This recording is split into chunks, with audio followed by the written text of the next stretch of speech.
Good day. Welcome to what African Americans call Black History Month. Welcome also to what we in Jamaica call Bob Marley Month. Many third world countries have followed Jamaica's development plans, especially since political independence in the 1960s. Many of Jamaica's development plans came out of the Drumblair Circle in the 1930s and 1940s. And out of that came Jamaica Welfare. In the 1930s, housing was terrible for the poor people in Jamaica. Most Jamaicans were clothed in rags. There was something like 85 to 90% illiteracy. Conditions were not much different from the days of slavery. The need for national reform that came together in 1938. But one aspect of that national reform that came together in 1938 was Jamaica Welfare, founded by Norman Washington Manley in 1937. Jamaica Welfare was about rural development and came out of the banana industry. By the 1920s, Norman Manley was a lawyer for the Jamaica Banana Producers Cooperative. What was happening was that in the 1930s, there was a banana disease called the Panama disease, and it wiped out the entire banana crop. So the people left the rural areas and came into Kingston looking jobs, which is one of the reasons that caused the riots of 1938. There was real starvation on the land. But people having come to Kingston did not want to go back to the rural areas to plant bananas again. They now had running water. They had some amount of electric light, which was not available in the rural areas. And they had film shows, picture houses. They had shops that were near to them and things like that. And of course, it was a place where at least they could go out and seek some type of job, even if the jobs were temporary. So when they decided to use a different strain or variation of banana, it was very difficult to get the people to go back to the rural areas. And this created a problem for the Jamaica Banana Producers Cooperative that sold the bananas to England and the United States. England, the boats were the Elders and Fives boats, and of course the United States was the United Fruit Company. They preferred Jamaica's bananas to bananas in South America, not because they were necessarily better, but because we were nearer to them.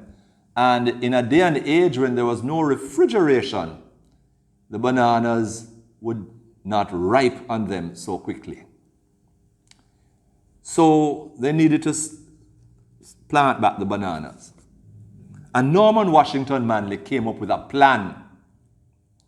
He would ask the United Fruit Company to set up a fund to develop the rural areas, to make them attractive to the people in the rural areas, so that they would go back and plant bananas, whether on their own cultivation sites or whether for the so-called big man and the big estates.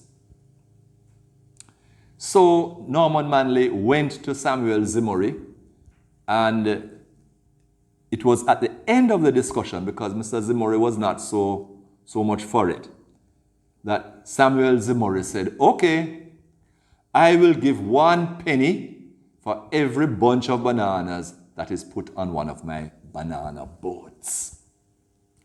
And a penny, which probably in those days could buy a cooked meal, amounted to several pounds. And out of that came Jamaica Welfare Limited.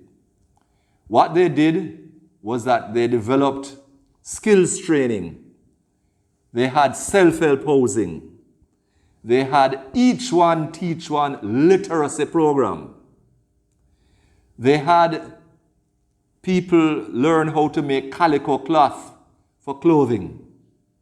They had people who made jams and jellies and all sorts of sauces. They formed cooperatives among the rural people so that they could get their things sold together. And they also even formed cooperatives among the fishing groups. But they were more concerned with the agricultural cooperatives. So organized was Jamaica Welfare that during the Second World War, Jamaica Welfare became a commission of the government, Jamaica Social Welfare Commission, to organize the bananas, the green bananas, the yams, the dashins, and so on, to carry to the war effort. Very few people know that food from Jamaica helped to win the Second World War.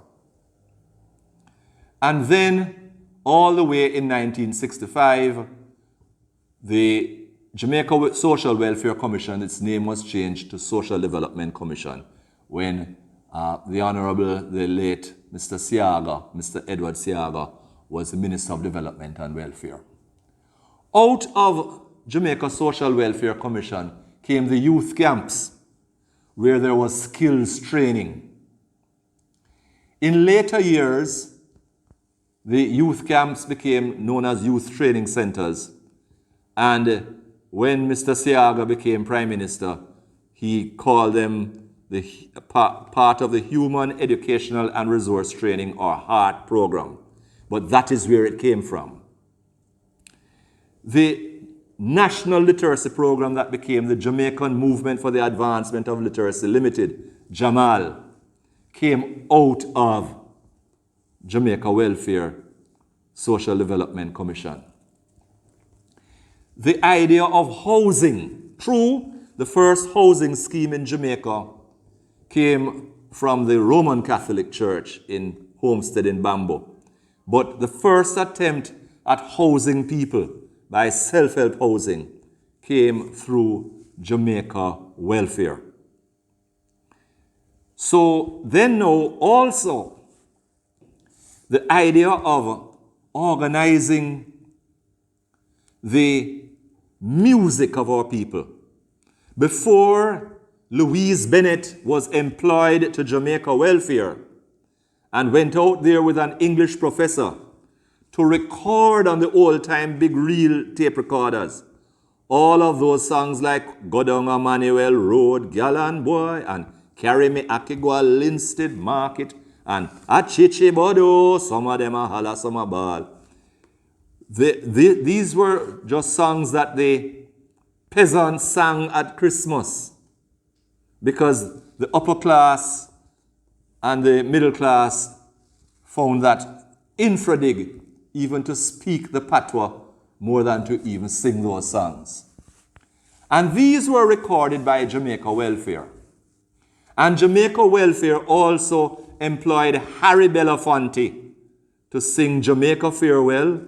Down the way where the nights are gay and the sunshine daily on a mountain top. I know gay means something else these days, but at that time it meant being happy. I took a trip on a sailing ship, and when I reached Jamaica I made a stop, but I'm sad to say I'm on my way, won't be back for many a day. My heart is down, my head is turning around. I have to leave a little girl in Kingston town. Jamaica Welfare organized Harry Belafonte to do that. And also the Jamaica Banana Boat sang, "De, Missa de, Missa de, Missa de, oh, daylight come and me want go home." But Harry Belafonte in later years changed the 6 foot, 7 foot to 6 hand, 7 hand, because it was really hands of bananas, all right? All of this was done by Jamaica Welfare to start the whole cultural development of Jamaica. The idea when Mr. Norman Manley became Chief Minister to set up the Jamaica Broadcasting Corporation, separate from Radio Jamaica and Radio Fusion, that only had English programs. to have Jamaican programs, Lou and Rani, and all this type of thing, and to promote Jamaican music. The idea was a seed in Jamaica welfare. And Louise Bennett was able to develop because of her poems. And then out of that, she was employed to Jamaica Welfare and organized all of these things. I'm just pointing out how far all of these development plans came from, and the fact that many third world countries took the development plans of Jamaica to their countries, that it came out of Jamaica Welfare with Norman Washington Manley. When the National Literacy Program was started, I was employed to Social Development Commission. And in the first 5 or 6 months that I was employed there was the last 5 or 6 months of the literacy section of Social Development Commission that was being taken out to become a program by itself. And I was seconded from Social Development Commission to the National Literacy Program. And I was in charge of the office in Savannah Lamar in Westmoreland. And I can tell you that the amount of illiterate people in Jamaica was so much that many of the volunteers who came forward to teach literacy class were illiterate themselves and could not spell the words. And Jerusalem Mountain in 1972 was 98% illiteracy. And one of the 4 people who were literate, one of them was the councillor, the parish councillor in the Westmoreland Parish Council. That is how far we have come. And it all went back to Jamaica Welfare. And Jamaica Welfare is 85 years this year. Social Development Commission, as its new name, is 85 years old this year. And it is reason to make mention of this. Jamaica Welfare, combined with the Jamaica Cooperative Credit Union League, founded by the Roman Catholic Church, to draft the Cooperative Act of Jamaica, which Norman Manley piloted through the House in 1950. As it turned out, there was at least one family that was made out of Jamaica Welfare and the credit union movement. My own father became a Catholic in 1942, and he was a law student. At that time, the credit union movement was advancing in the Catholic Church. And they had a program at St. George's College in the evening called St. George's College Extension School to teach credit unions. Jamaica Welfare decided to see what the Catholics were doing. And a young miss by the name of Shirley Maynier was working with Jamaica Welfare. Shirley Maynier is my mother.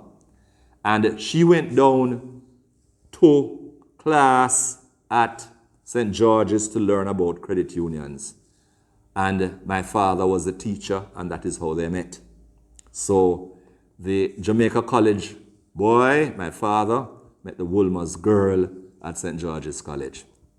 That is how that went. But to show that they came together to deal with the credit unions. The credit unions are 80 years old this year, Credit Union League. And another time we will speak about that. And I hope that you can understand all the different things that came out of Jamaica Welfare.